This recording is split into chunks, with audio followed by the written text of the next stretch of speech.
तो दर्शकों, साल के 2 महीने रह गए हैं और हमारी मासिक राशि फलादेश की श्रृंखला भी हमने शुरुआत कर दी है।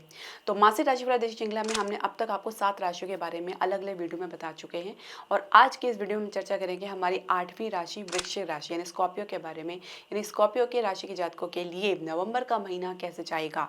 जो भी ग्रह गोचर की स्थिति बनेगी, क्या आपको राहत देगी या कुछ आपको परेशानी?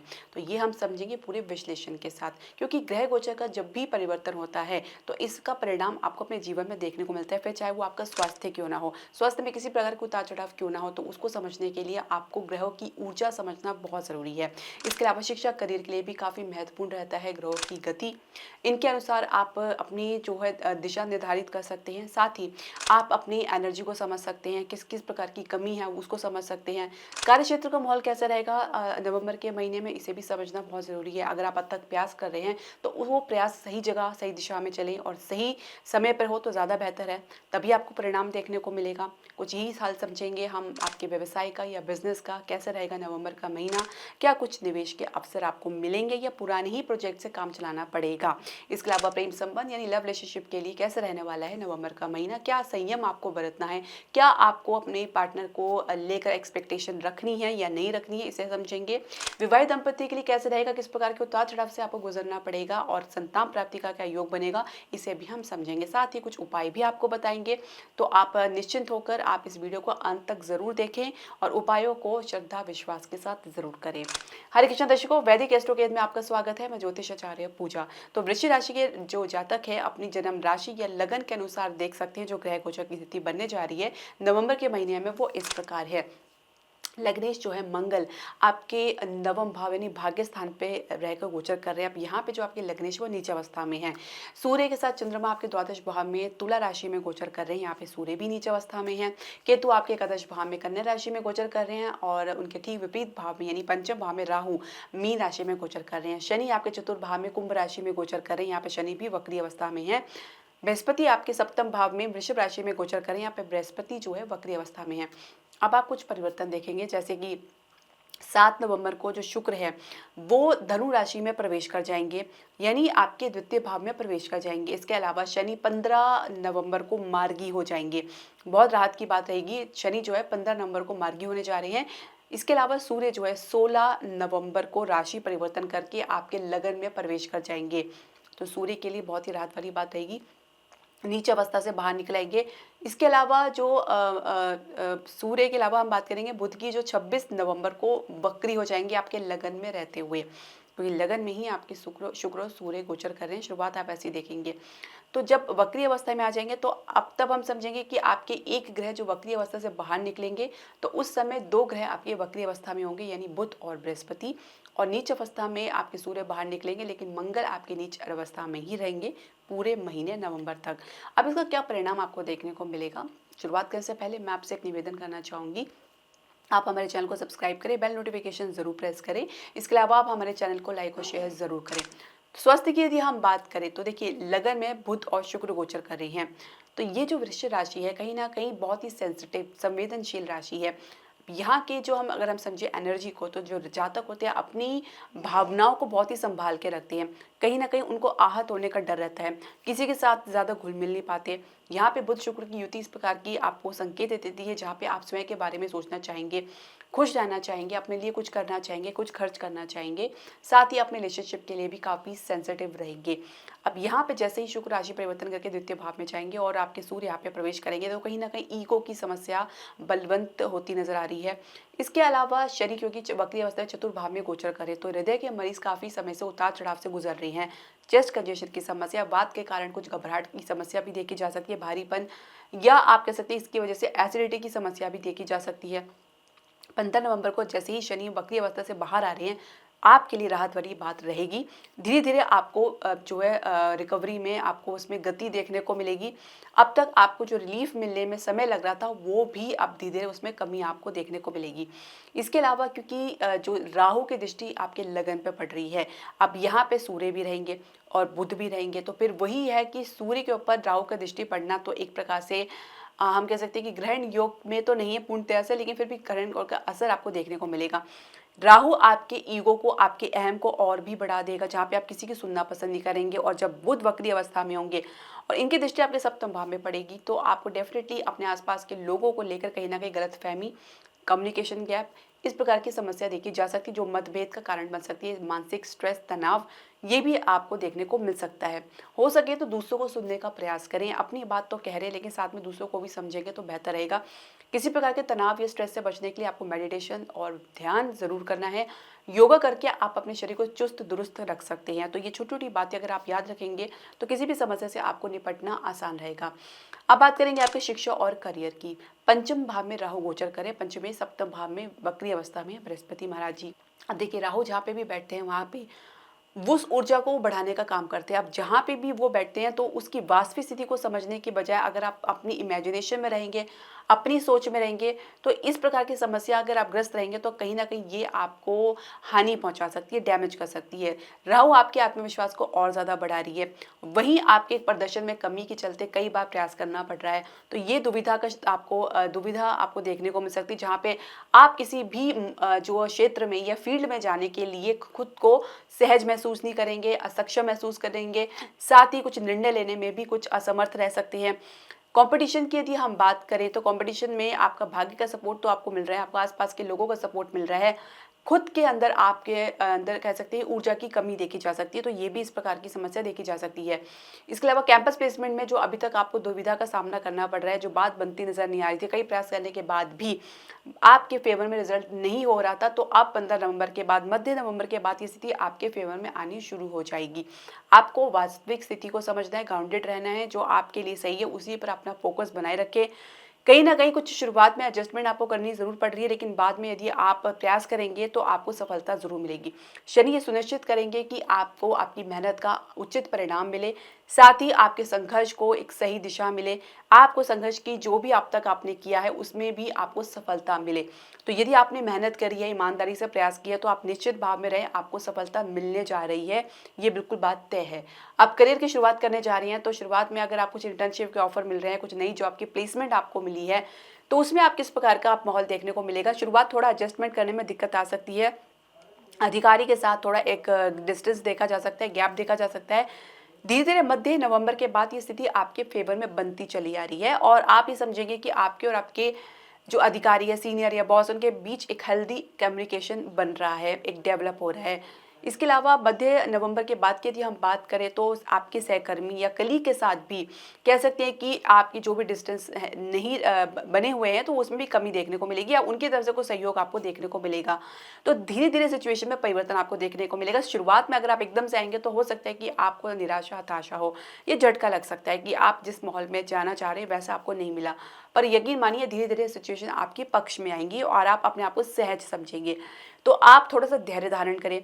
कहीं ना कहीं लग्नेश नीच अवस्था में होने की वजह से आपकी एनर्जी थोड़ी लो रह सकती है या विपरीत दिशा में रह सकती है, या आप उस समय अपनी प्रतिक्रिया दे रहे हैं जबकि कोई ज़रूरत नहीं है, और जब ज़रूरत है तो आप शांत होकर बैठे हैं। तो ये जो तालमेल में कमी है उसे आपको दूर करना है, काम में फोकस बनाना है, काम को अच्छे से सीखना है। इस उद्देश्य से जाएंगे तो आपको सफलता जरूर मिलेगी। इसके अलावा कार्यक्षेत्र का माहौल कैसा रहेगा, जो पहले से नौकरी पेशा लोग हैं उनके लिए कैसा रहेगा नवंबर का महीना। दशमेश सूर्य अभी तक जो है आपके द्वादश भाव में गोचर कर रहे हैं नीच अवस्था में, तो बहुत कह सकते हैं कि उतार चढ़ाव से आपको गुजरना पड़ रहा है। माहौल आपके पक्ष में नहीं बन रहा, कहीं ना कहीं अधिकारी की वजह से आपको नुकसान उठाना पड़ रहा है, या अधिकारी के कारण आप अपने जॉब में थोड़ा सा कह सकते हैं दिलचस्पी को खोते नजर आ रहे हैं। एक भय बना हुआ है, इंस्टेबिलिटी का, ठहराव की कमी महसूस कर सकते हैं। मध्य नवंबर के बाद कुछ बादल छटते नजर आएंगे, जहां पे आपके जो अधिकारी है, सीनियर है, बॉस है, आपको समझने का प्रयास करेंगे। आपको और आप उनके बीच में जो भी कम्युनिकेशन है वो थोड़ी पॉजिटिव दिशा में बढ़ेगी, पर पूरी तरीके से बढ़ने के लिए समय लगेगा। दूसरी बात यह है कि बुध क्योंकि यहाँ पे जब वक्री अवस्था में आएंगे, जब 26 नवंबर को, यानी मास के अंत तक आते आते, तो उसके बाद की थोड़े से समय तक आपके और आपके अधिकारी के बीच में एक एडजस्टमेंट के लिए थोड़ा समय लग सकता है। कुछ आप उस समझने का प्रयास कर सकते हैं। आप अपनी बात को स्पष्ट तौर से करके चलें। किसी के साथ किसी भी मुद्दे में ज़्यादा अपनी राय, परामर्श या मशवरा ना दे तो बेहतर रहेगा। अपने काम से काम रखें और ऑफिस पॉलिटिक्स से दूर रहेंगे तो उतना ही आप अपनी कह सकते हैं कि अपने जो करियर को संजीवनी बूटी देते रहेंगे। कहीं न कहीं इसकी वजह से भी आपको परेशानी उठानी पड़ सकती है जब आप दूसरे के मैटर में ज़बरदस्ती इंटरफेयर करते हैं या अपना सलाह या परामर्श देते हैं या बेवजह बिना कहे आप बोल देते हैं, तो ये आपके लिए असुरक्षा उत्पन्न कर सकती है आपके करियर को लेकर। नई जॉब के लिए प्रयास कर रहे हैं तो आप थोड़े खुले मन से करें, कुछ एडजस्टमेंट के लिए कहा जा सकता है, उसको समझने का प्रयास करें। इसके अलावा अगर आप कंफर्टेबल महसूस नहीं करें तो किसी बात का कोई कमिटमेंट ना दें तो बेहतर रहेगा। अपनी सोच को, ऊर्जा को पॉजिटिव रखें, अपने अंदर कुछ अपनी कमियों को दूर करें, साथ ही अपनी अच्छाइयों को और बढ़ाएँ। तो ये आपको ज़रूर करना होगा। इसके अलावा अगर आप ग्रोथ के, प्रमोशन के लिए प्रयास करें तो कुछ कह सकते हैं असंतोष आपके भीतर देखा जा सकता है। वैसे जैसा आपने प्रयास किया था उस तरह से तो आपको परिणाम नहीं मिल पाएगा, लेकिन फिर भी कुछ न कुछ बात ज़रूर बनती नज़र आएगी। तो आप कह सकते हैं कि आपको, अगर आप दूसरी जगह जाके भी इसको प्रयास करेंगे तो आप यही ऊर्जा, यही एनर्जी आप वहाँ पे भी लेके जाएँगे। केतु जब तक आपके एकादश भाव में गोचर करे तो कहीं न कहीं आपके रिज़ल्ट को, आपके परिणाम को ये प्रभावित करते रहेंगे। तो बेहतर यही है कि सिचुएशन को समझने का प्रयास करें, उसके बाद ही कुछ निर्णय लें तो आपको विजय, सफलता ज़रूर मिलेगी, एक समझदारी से अगर आप काम करते हैं तो। व्यवसाय की और बिज़नेस की यदि हम बात करें तो देखिए सप्तमेश जो है आपके लगन में ही गोचर कर रहे हैं, लेकिन उसके बाद द्वितीय भाव में चले जाएँगे, धन का भाव है। काफ़ी अच्छा समय आपको अपने बिज़नेस को देखने को मिल सकता है, जहाँ पे आप अपने पुराने प्रोजेक्ट से तो लाभ कमाएँगे ही, साथ ही आप नए प्रोजेक्ट में भी कुछ इन्वेस्टमेंट की प्लानिंग कर सकते हैं, जो कि दूरगामी परिणाम के लिए कह सकते हैं कि आपको दिलचस्पी देगी। इसके अलावा अगर आप शेयर मार्केट में कुछ इन्वेस्टमेंट की प्लानिंग कर रहे हैं तो संघर्ष तो है ही है, पर जीत भी सुनिश्चित है। थोड़ा समय लग सकता है, उतार-चढ़ाव स्टार्टिंग में आपको देखने को मिल सकता है, लेकिन अगर आप पुनः प्रयास करेंगे और संघर्ष करेंगे तो आपको परिणाम आपके पक्ष में बनता हुआ नज़र आएगा। रियल एस्टेट में कुछ अभी शुरुआत में गिरावट देखने को मिल सकती है, उसके बाद गति देखने को मिलेगी। रुके हुए काम जो है, प्रोजेक्ट है, उसमें भी आपको गति देखने को मिल सकती है। ये काफ़ी राहत वाली बात आपकी हो सकती है। फाइनेंस की दिक्कतों का सामना आपको अगर करना पड़ रहा है, तो शुरुआत थोड़ा-सा आपके पक्ष में रहने वाली है, लेकिन कहीं न कहीं कुछ कमतर में आपको एडजस्टमेंट करना पड़ सकता है, कुछ समझौता आपको करना पड़ सकता है लाभ प्राप्त करने के लिए। तो फाइनेंस का जो उतना अरेंजमेंट तो नहीं हो पा रहे, लेकिन कहीं न कहीं आप थोड़े से काम में चलाना पड़ सकता है। इसके अलावा अगर हम बात करें आपके प्रेम संबंध की, यानी आपके लव रिलेशनशिप की, तो देखिए पंचमेश बृहस्पति आपके सप्तम भाव में वक्री अवस्था में है और पंचम भाव में राहु गोचर कर रहा है लंबे समय से। यहाँ पे गौरतलब बात यह है कि आप विवाह की चर्चा में थोड़ी सी जल्दबाजी दिखा सकते हैं या आपके पार्टनर आप पर इस बात का दबाव बना सकते हैं कि आप विवाह की चर्चा चले। तो विवाह की चर्चा तो फिर चर्चा में ही रहेगी, उसको कार्यान्वित होने में समय लग सकता है, इम्प्लीमेंटेशन में काफ़ी समय लग सकता है, जहाँ पे एक दूसरे का साथ एक सपोर्ट की कमी देखी जा सकती है, जहाँ पे परिवार वाले कुछ लोग आगे आपके फेवर पे आएंगे तो कुछ लोग सोच समझने का प्रयास करेंगे, कुछ इस प्रकार का बहाना बना सकते हैं। विवाह की चर्चा वैसे ही अगर परिवार में चल रही है तो सफलता तो ज़रूर मिलेगी, लेकिन कुछ विलंब के साथ। तो साथ ही आपका कुछ इंटरेस्ट भी बनेगा। दूसरी बात ये कि लग्न जब नीच अवस्था में हो, सप्तमेश वक्री अवस्था में हो, तो स्थिति इतनी स्मूथ नहीं होती, इतनी ईजी नहीं होती जितना कि आप अनुमान लगा रहे हैं।